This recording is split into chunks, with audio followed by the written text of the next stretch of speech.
Assalamualaikum warahmatullahi wabarakatuh, sahabat pustaka dimanapun berada. Kali ini kita akan mereview sebuah buku. Judulnya adalah Bung Hatta dan Pendidikan Karakter. Buku ini terbit pada tahun 2018, diterbitkan oleh Arus Media di Jakarta dengan jumlah halaman 188, dengan chapter yang saya tulis sebanyak 8 bab. Di akhir nanti ada semacam pertanyaan yang bisa sahabat pustaka jawab melalui kolom komentar dengan mencantumkan nama, tempat tinggal dengan jelas, kemudian nomor yang bisa kita hubungi. Satu di antara penjawab akan kita seleksi. Bagi yang menjawab terbaik dan berkualitas, akan kita berikan satu eksemplar buku ini secara gratis dan kita kirimkan melalui pos nantinya. Oleh sebab itu, mari kita ikuti, mari kita review buku ini secara bersama. Bung Hatta kita tahu, dia adalah tokoh proklamator, bapak bangsa, tetapi di balik itu mungkin tidak semua orang tahu bagaimana dengan Bung Hatta itu. Karena ini buku ada 8 bab, maka untuk kali ini saya akan melihat tentang literasi Bung Hatta, karakter literasi Bung Hatta. Sebagaimana kita ketahui adalah Bung Hatta itu orang yang dekat dengan buku, cinta buku, dan kemanapun pergi dia dibarengi dengan buku, disertai oleh buku. Di mana ada Bung Hatta, di situ ada buku. Bung Hatta pernah mengatakan, "Aku rela di penjara, asalkan bersama buku."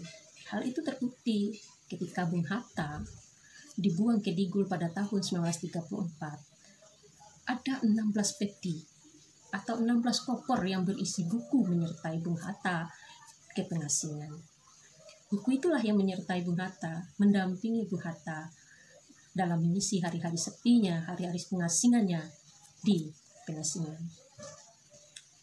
Buku itu tidak hanya dibaca oleh Bung Hatta, tetapi dicoba lagi oleh Bung Hatta, diinterpretasikannya dalam hidup, dianalisisnya, sehingga Bung Hatta menulis dengan tajam analisisnya.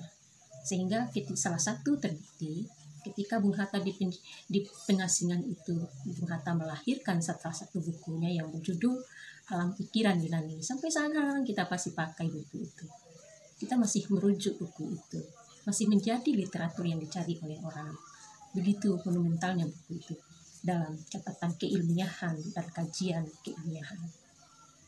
Kemudian buku itu juga, khusus Alam Pikiran Yunani itu juga memiliki arti penting yang monumental dalam hidup Bung Hatta. Kenapa saya katakan Bung Hatta bukan keluarga yang tidak sanggup memberikan mahar ketika perkawinan, tetapi Bung Hatta bersikeras memberikan buku Alam Pikiran Yunani itu sebagai mahar perkawinannya ketika menikah dengan Bu Rahmi Hatta. Luar biasa Bung Hatta. Apa yang bisa kita petik di sini adalah Bung Hatta membaca bukan sekedar untuk menghibur dirinya, tetapi menginterpretasikan yang lebih dalam hasil-hasil bacaannya itu, sehingga melahirkan karya-karya monumental dan ide-ide yang sangat kita butuhkan. Oleh sebab itu, kita yakin bangsa yang memiliki minat baca yang tinggi, bangsa yang beradab, bangsa yang bermartabat, sebab membaca itu adalah jendela pada kemajuan. Bung Hatta telah membuktikan itu. Dia sangat terkenal dengan orang yang sangat keras dalam mendisiplinkan hidupnya untuk membaca ini. Misalnya ketika dia di Eropa sekolah, Bung Hatta ada sangat terkenal sebagai seorang anak muda yang membaca.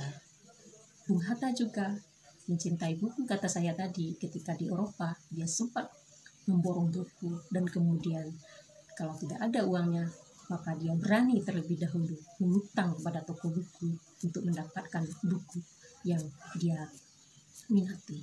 Luar biasa Bung Hatta bisa membaca seperti itu. Karena keyakinan kita tadi, negara yang maju, seseorang yang maju, pasti salah satunya dipengaruhi oleh faktor membaca tadi. Semakin sering kita membaca, semakin tinggi minat baca bangsa ini, maka semakin beradablah kita.